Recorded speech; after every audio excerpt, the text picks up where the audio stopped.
अस्सलाम वालेकुम सामीन, हाज़िर खिदमत है आब हयात की अगली किस्त।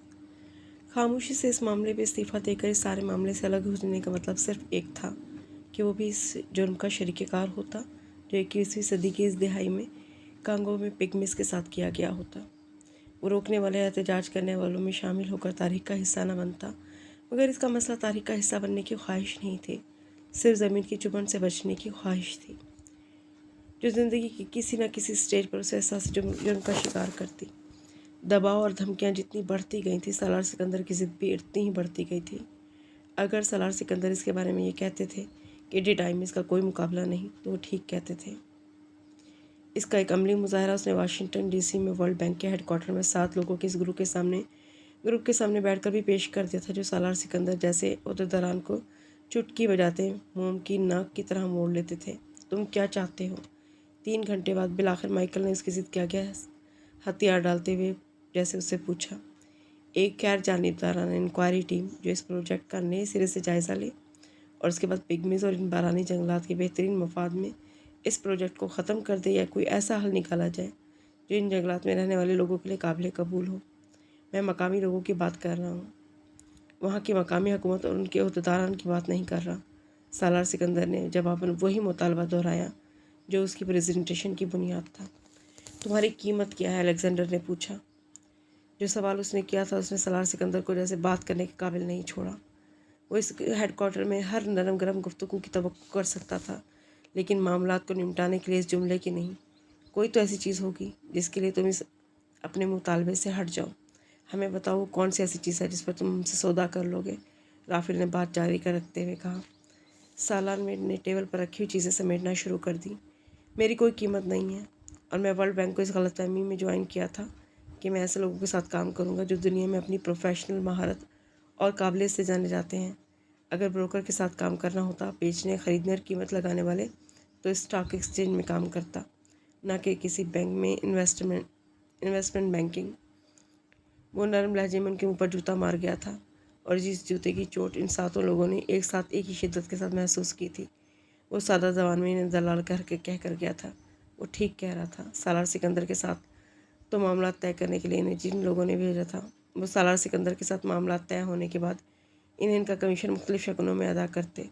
वो वर्ल्ड बैंक के अंदर बनी हुई लॉबीज़ के नुमाइंदे थे, जो बज़ाहिर मुख्तलिफ मुल्कों और कौमों की नुमाइंदगी करते थे, लेकिन दर हकीकत इन बड़े कारपोरेट सेक्टर्स के मफादात का तहफ़्फ़ुज़ करते थे, जो अपनी अपनी हुकूमतों की आड़ में काम करते थे। इन 7 लोगों में से किसी ने मज़ीद कुछ नहीं कहा।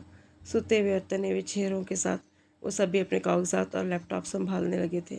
मीटिंग किसी नतीजे के बगैर इख्तिताम पज़ीर हो गई थी, और सालार को अंदाज़ा था कि इस मीटिंग में की जाने वाली बातों के बाद वर्ल्ड बैंक में उसका कैरियर भी ख़त्म हो गया था। वो मीटिंग हेडक्वार्टर में होने वाली हर मीटिंग की तरह रिकॉर्ड हुई थी।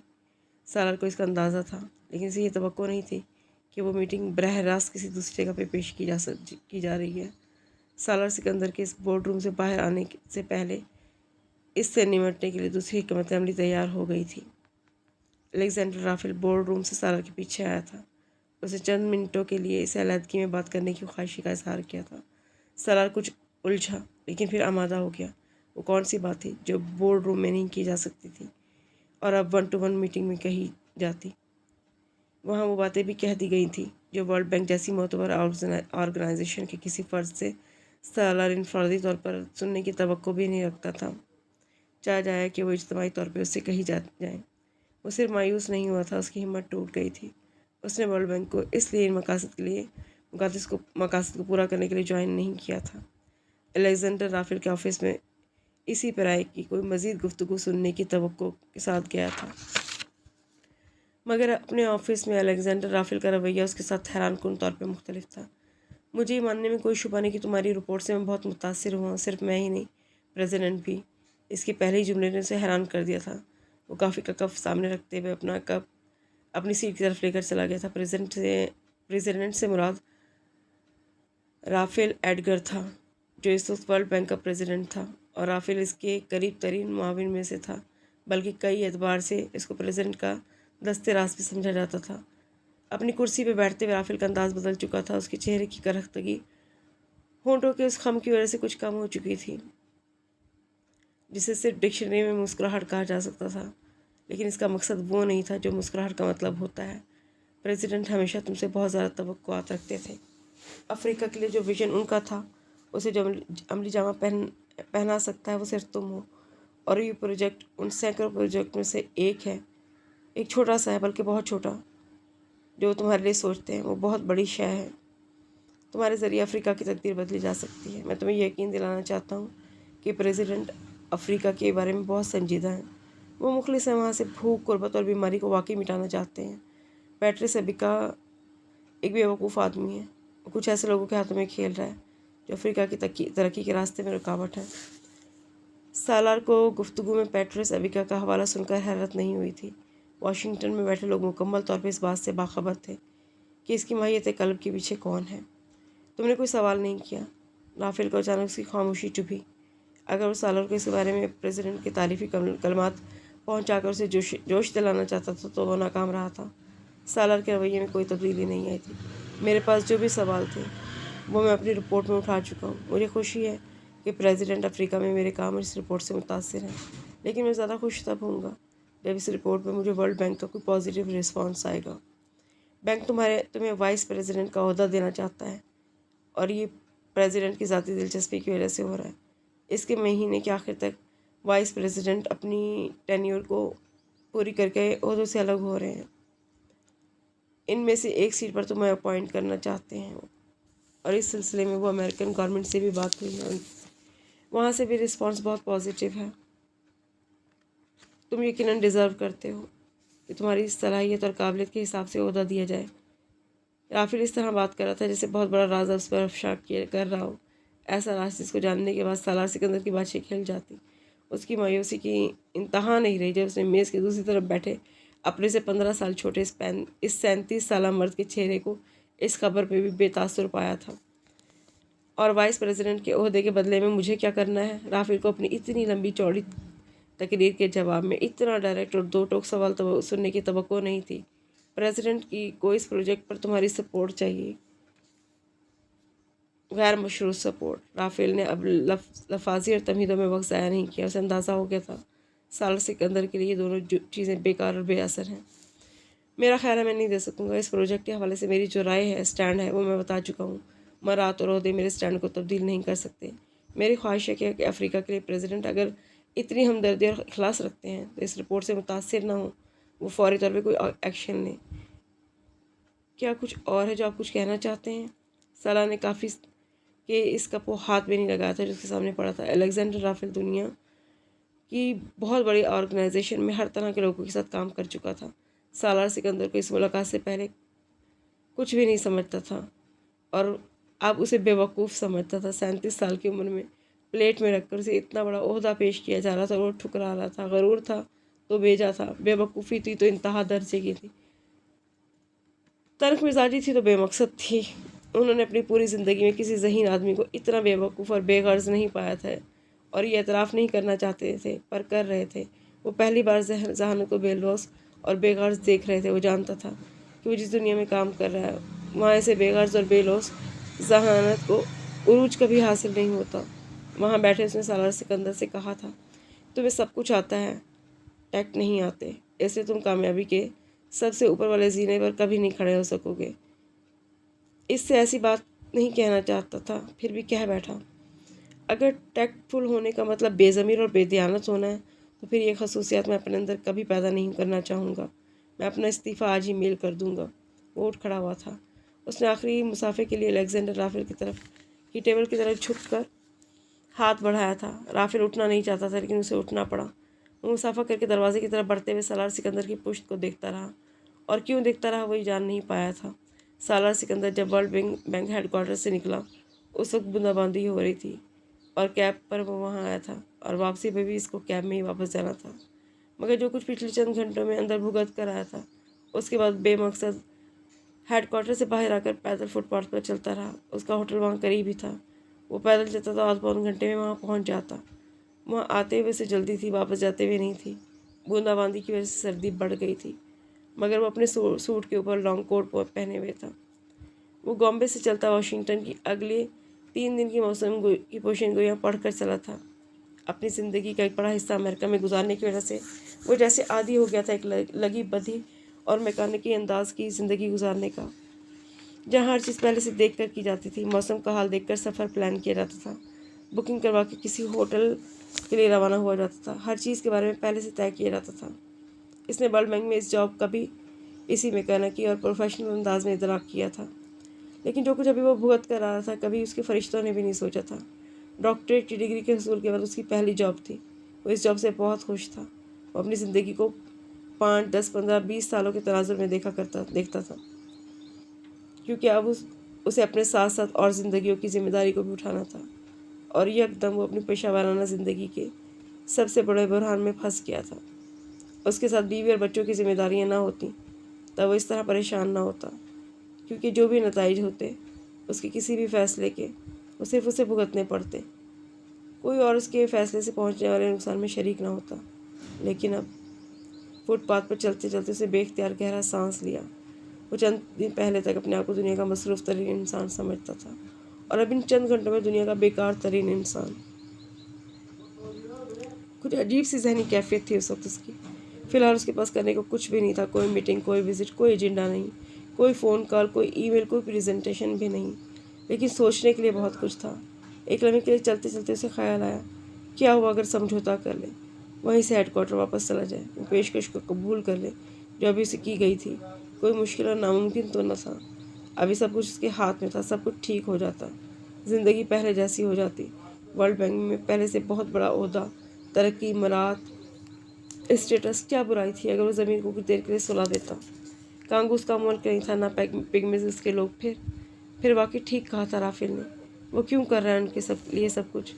یہ سب کرتے کرتے اپنے آپ کو وہاں لے آیا تھا جہاں آگے کنواں تھا، پیچھے کھائی۔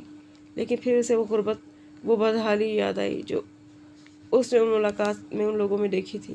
وہ امید بھرے نظریں نظر آئیں جن سے وہ اسے دیکھتے تھے۔ کاغذات کا وہ پلندہ یاد آیا جس کا ایک ایک لفظ کہتا تھا کہ وہاں جو کچھ ہو رہا تھا وہ انسانیت کی تذلیل تھی، وہ غلامی اور غلامانہ استحصال تھا جو اس کمر سے 1400 سال پہلے ختم کر چکا تھا۔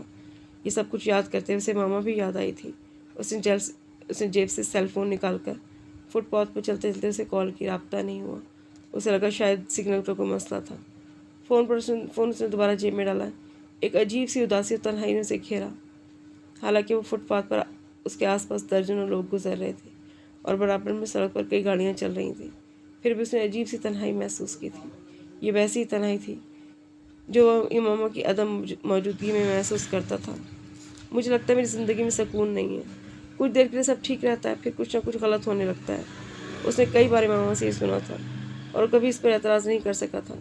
یہ صرف اس کی نہیں، خود اس کی زندگی کا بھی یہی انداز تھا، کہیں نہ کہیں کچھ ٹھیک نہیں رہتا تھا اس کی زندگی میں بھی۔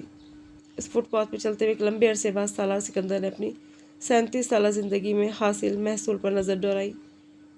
نعمتیں یقیناً بے شمار تھیں، اتنی کہ وہ گننے بیٹھتا تو گنتی بھول سکتا تھا، لیکن بے سکونی تھی جو کسی بلا کی طرح اس کی زندگی کو اپنی گرفت میں لیے ہوئے تھی۔ وہ بے سکونی کی جڑ تک پہنچنے میں ناکام رہتا تھا۔ وہ حافظ قرآن تھا، عملی مسلمان تھا، عبادات اور حقوق العباد دونوں میں مثالی، گناہوں سے تائب، نعمتوں سے سرفراز، لیکن سکون دل کو ترستا ہوا خالی پن کا شکار۔ سوچوں کی رفتار یکدم ٹوٹی تھی، وہ حیران ہوا تھا، وہ کسی بحران میں کیا سوچنے بیٹھ گیا تھا۔ وہ آزمائش میں پھنسا تھا، لیکن وہ اتنی بڑی آزمائش نہیں تھی کہ وہ اپنی پوری زندگی کے حاصل و محصول کو اس بوندا باندی میں ورلڈ بینک کی عمارت سے اپنے ہوٹل تک کے راستے میں چلتے ہوئے سوچتا۔ اس کی چھٹی حص اسے عجیب انداز میں بے چین کر رہی تھی۔ اس نے اپنی ہر منفی سوچ کو ذہن سے جھٹک دیا تھا، شاید ذہنی دباؤ کی وجہ سے ایسا ہوا تھا۔ اس نے چند لمحوں کے لیے سوچا تھا اور پھر خود کو پرسکون رکھنے کی کوشش کی تھی۔ اپنے ہوٹل کے کمرے میں پہنچ کر اپنا لیپ ٹاپ والا بیگ رکھتے ہوئے اس نے معمول کے سے انداز میں ٹی وی آن کیا تھا۔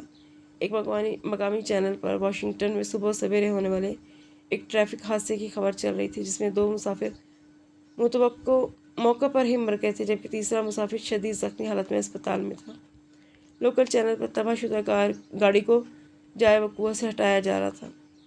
اپنے لانگ کوٹ کو اتارتے ہوئے سالار نے ہاتھوں میں پکڑے ریموٹ کنٹرول سے چینل بدلنا چاہا، لیکن پھر اسکرین پر چلنے والے ایک ٹگر کو دیکھتے ہوئے وہ جامد ہو گیا۔ اسکرین پر سکرول میں اس حادثے میں مزید تفصیلات دی گئی تھیں۔ اس میں زخمی ہونے والے شخص کا نام پیٹرس ابیکا بتایا جا رہا تھا، جو ایک ایکٹیوسٹ تھا اور CNN کے کسی پروگرام میں شرکت کے لیے آ رہا تھا۔ سالار کا دماغ جیسے بھگ سے اڑ گیا۔ دنیا میں ہزاروں پیٹرس ابیکا ہو سکتے ہیں، لیکن کانگو میں پگمیز کے لیے کام کرنے والا پیٹرس ابیکا ایک ہی تھا، اور سالار یہ بھی جانتا تھا کہ پچھلے کئی دنوں سے امریکہ میں تھا۔ وہ امریکہ میں ہونے سے پہلے اسے ملنے آیا تھا۔ اس نے سالار کو بتایا تھا کہ اس کے کچھ دوستوں نے بالآخر بڑی کوششوں اور جدوجہد کے بعد کچھ بڑے نیوز چینلز کے نیوز پروگرامز کے ذریعے اس میں ان کی شرکت کے انتظامات کیے ہیں، اور یہ گارڈین میں شائع ہونے والی رپورٹ کے بعد ممکن ہوا تھا۔ اس کا مطلب ہے چھری میری گردن پہ گرنے والی ہے، سالار نے مسکراتے ہوئے اس سے کہا تھا۔ تم اگر اس پروجیکٹ سے حوالے سے ورلڈ بینک اور اس کے عہدیداران پر تنقید کرو گے تو سب سے پہلے میں ہی نظروں میں آؤں گا، اور یہ چینل مجھ سے رسپانس لینے کے لیے رابطہ کریں گے۔ سالار کو اس مشکل صورتحال کا اندازہ ہونے لگا تھا جس میں وہ پیٹرس ابیکا کا انٹرویو کے بعد پھنستا۔ وہ آتش فشاں جو عرصے سے پک رہا تھا وہ پھٹنے والا تھا، اور پھٹنے کے ساتھ ساتھ وہ بہت سو کو ڈبونے والا بھی تھا۔ میں تمہیں بچانے کی پوری کوشش کروں گا، ابیکا نے اسے یقین دلایا تھا۔ میں تم پہ کوئی تنقید نہیں کروں گا، بلکہ تمہاری سپورٹ کے لیے تمہاری تعریف کروں گا۔ تم تو اب آئے ہو، یہ پروجیکٹ تو تمہارے آنے سے پہلے جاری ہے۔ ابیکا بے حد سنجیدہ تھا، لیکن سالار کے ساتھ ساتھ وہ خود بھی جانتا تھا کہ اس کی یہ یقین دہانی ایک خوش فہمی کے علاوہ اور کچھ بھی نہیں۔ سالار سکندر اس پروجیکٹ کی سربراہی کر رہا تھا، اور نہ اسے جمعہ 8 دن ہوئے تھے وہاں آئے، نہ تو وہ اتنا احمق ہو سکتا تھا کہ کسی پروجیکٹ کی تفصیلات جانے بغیر اسے جوائن کر لیتا۔ اگر وہ اس کا حصہ تھا تو کسی نہ کسی حد تک اسے میڈیا کی تنقید کا شدید سامنا بھی ہونے والا تھا۔ ابیکا کی تعریف ورلڈ بینک کی انتظامیہ کی نظروں میں اس کا امیج خراب کرتی، اس کی خاموشی دنیا کی نظروں میں۔ تم جلدی سے جلد ورلڈ بینک چھوڑ دو، میں تمہاری رپورٹ کا حوالہ دوں گا کہ اس پروجیکٹ سے ناخوش تھے، اور تمہاری اس پوزیشن کو چھوڑنے کی وجہ بھی یہی تھے۔ ابیکا نے جیسے اسے راہ دکھائی تھی۔ میں اس سے پہلے ایک کوشش ضرور کروں گا کہ بینک کو مجبور کر سکوں کہ اس پروجیکٹ پر نظر ثانی کرے۔ جو راستہ سالار کے لیے نکل رہا تھا وہ سالار کو بھی پتہ تھا۔ اس کے باوجود وہ آخری کوشش کرنا چاہتا تھا بینک کا ردعمل جاننے کے لیے۔ اسے جیسی امید تھی کہ بینک اگر فوری طور پہ اس پروجیکٹ کو نہیں روکتا تب بھی انکوائری تو آرڈر کر ہی سکتا ہے۔ یہ کیسے ممکن ہے کہ اتنی تفصیلی ثبوتوں کے باوجود بینک آنکھیں بند کر کے صم بکم کی طرح بیٹھا رہتا؟ ابیکا نے اس کے ساتھ کوئی بحث نہیں کی تھی، وہ ان دونوں کا آخری رابطہ تھا۔ وہ واشنگٹن آنے تک میڈیا پہ ابیکا اور کانگو کے بارانی جنگلات کے حوالے سے کوئی نئی خبر تلاش کرتا رہا، لیکن وہ نئی خبر اسے آج ملی تھی۔ نیوز چینل بتا رہے تھے کہ بچنے والے مسافر کی حالت تشویشناک تھی۔ سالار کچھ دیر شر ہوتے ہوئے تھا سوچتا اپنے اعصاب کے ساتھ کھڑا رہا، پھر اس نے فون نکال کے جاننے کی کوشش کی کہ ابیکا کو کہاں لے کر جایا گیا ہے۔ عجیب اتفاق تھا، لیکن یکدم جیسے اس کا فون رابطوں کے مسائل کا شکار ہونے لگا۔ کچھ دیر پہلے وہ کانگو میں ماما سے رابطہ نہیں کر پا رہا تھا، اب کوئی لوکل کال نہیں کر پا رہا تھا۔ کچھ دیر اپنے سیل فون پر مصروف رہنے کے بعد ناکامی پر سالار نے جھنجھلا کر کمرے میں موجود فون لائن اٹھا کر اسے استعمال کرنے کی کوشش کی۔ وہ فون لائن بھی کام نہیں کر رہی تھی۔ سالار حیران ہوا۔ وہ ایک 5 اسٹار ہوٹل میں تھا، اس کی فون لائن کا ڈائریکٹ کام نہ کرنا حیران کن تھا۔ اس نے انٹرکام پر آپریٹر کے ذریعے ایک کال بک کروائی تھی۔ آدھا گھنٹہ وہ آپریٹر کی کال کا انتظار کرتا رہا۔ وہ پہلا موقع تھا جب سالار کو کچھ عجیب سی بے چینی محسوس ہوئی تھی۔ پہلی بار اسے لگا تھا جیسے اسے کسی سے بھی رابطہ کرنے سے روکا جا رہا ہے۔ وہ اس شک میں اپنے ذہن کو جھٹک دینا چاہتا تھا۔ اس شخص سے کچھ سمجھے بغیر وہ اس بے چینی اور بے قراری کے عالم میں اپنے کمرے سے نکل کر نیچے استقبالیہ پر آ گیا تھا۔ اس بار کہیں بھی خود کال کرنے کے بجائے اس نے ریسیپشنسٹ سے کہا تھا کہ اسے پولیس انکوائری سے پتہ کر کے بتائے کہ آج صبح واشنگٹن میں ہونے والے اس ٹریفک حادثے کے زخمی کو کہاں لے جایا گیا ہے۔ ریسیپشنسٹ نے اسے لابی میں پڑے ہوئے ایک صوفے پر بیٹھنے کو کہا۔ چند ہی منٹوں میں اس نے سالار کو اس ہسپتال کا نام بتا دیا تھا جہاں پر پیٹرس ابیکا کو لے جایا گیا تھا۔ سالار نے اسی ریسیپشنسٹ کو کانگو میں اپنے گھر اور امامہ کا سیل فون نمبر دیا تھا۔ وہ اگلی کال وہاں کرنا چاہتا تھا اور جیسے اپنے خدشات کی تصدیق کرنا چاہتا تھا۔ کچھ دیر کوشش کرتے رہنے کے بعد ریسیپشنسٹ نے اسے کہا کہ اس کے گھر کے نمبرز اور امامہ سیل فون کسی پر کال نہیں ہو پا رہی۔ شاید کانگو اور امریکہ کے درمیان اس وقت رابطوں میں گڑبڑ تھی۔ سالار کے خدشات لمحے بھر کے لیے اس کی ہوا نکل گئی تھی۔ وہ شاید ضرورت سے ذرا وہم کرنے لگا تھا۔ اس نے اپنے سر کو جھٹکتے ہوئے سوچا اور ریسپشنسٹ سے اپنے کمرے کی ڈائریکٹ فون لائن کے کنیکشن کے فنکشنل نہ ہونے کی شکایت کرنے کے بعد وہ وہیں سے ہسپتال کے لیے روانہ ہو گیا جہاں پیٹرس داخل تھا۔